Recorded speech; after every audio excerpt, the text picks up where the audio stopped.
ഗസാലി ഇമാമിൻ്റെ ചരിത്രത്തിൽ പറയുന്നുണ്ട്, ഒരു വിരുന്നുകാരനെയും കൊണ്ട് ഭാര്യയെ ഏൽപ്പിച്ചു.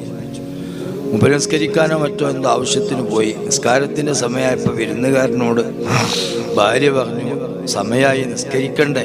ഇല്ല, നിസ്കാരമൊന്നുമില്ല. ഏതായാലും ഭക്ഷണം പാചകം ചെയ്തു. നിസ്കരിക്കാത്ത വിരുന്നുകാരനെ എങ്ങനെ സൽക്കരിക്കും? അങ്ങനെ ഏതു പാത്രത്തിൽ ഭക്ഷണം കൊടുക്കണമെന്ന് കൺഫ്യൂഷനായി. അവസാനം തൊട്ടടുത്ത പട്ടിക്ക് ഭക്ഷണം കൊടുക്കുന്ന പാത്രം കൊണ്ടുവന്ന് അതിൽ ഭക്ഷണം കൊടുത്തു. കാരണം നിസ്കരിക്കുന്നവർ കൈയിട്ട് കിളമ്പിയ ഒരു പാത്രം അത് പറ്റൂല ഇവരെ.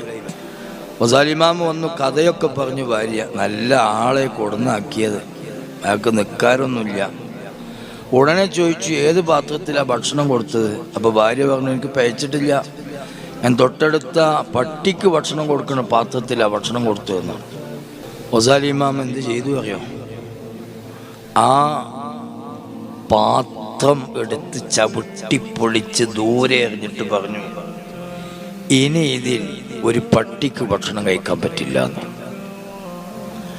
പട്ടി കഴിച്ച പാത്രം നിസ്കാരം ഉപേക്ഷിക്കുന്നവന് ചേരും, നിസ്കാരം ഉപേക്ഷിക്കുന്നവൻ കഴിച്ച പാത്രം പട്ടിക്ക് ചേരൂല. അത്രയും നീചനും നികൃഷ്ടനും ഈ ദീനിൽ നയാ കാശിന് വിലയില്ലാത്തവനും ഒരു ചെറിയ തരി പോലും സ്ഥാനമില്ലാത്ത ചെറ്റയാണ് നിസ്കരിക്കാത്ത വ്യക്തി.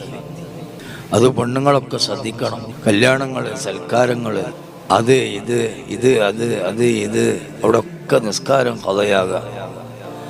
ഇനി നിസ്കരിക്കാൻ സമയമായോ എന്ന് ശ്രദ്ധിക്കാതിരിക്കുക. നിസ്കരിക്കാൻ പറ്റാത്ത സമയമായിട്ട് പിന്നെ നിസ്കരിക്കാൻ പറ്റുന്ന സമയം എത്തിയോ എന്ന വിഷയം തീരെ ശ്രദ്ധിക്കാതെ ഒരാഴ്ച 2 ആഴ്ച അങ്ങനെ ആ പോക്കങ്ങനെ പോവുക. ഒന്ന് പ്രസവിച്ച് കഴിഞ്ഞാൽ പിന്നെ 10, 40, 60 ദിവസം വഹിക്കില്ല. ഇങ്ങനെയുള്ള ഒരു സംഗതികളൊക്കെ നമ്മളൊന്ന് മാറ്റി നേരത്തിന് എങ്ങനെങ്കിലും നിസ്കരിക്കാൻ പറ്റിയെങ്കിൽ എന്ന ഒരു ചിന്തയിൽ നിസ്കാരം, മക്കളെ, യുവാക്കളെ, നിങ്ങളൊക്കെ 5 വക്ത് നിസ്കാരം സമയം തെറ്റാതെ നിസ്കരിക്കും.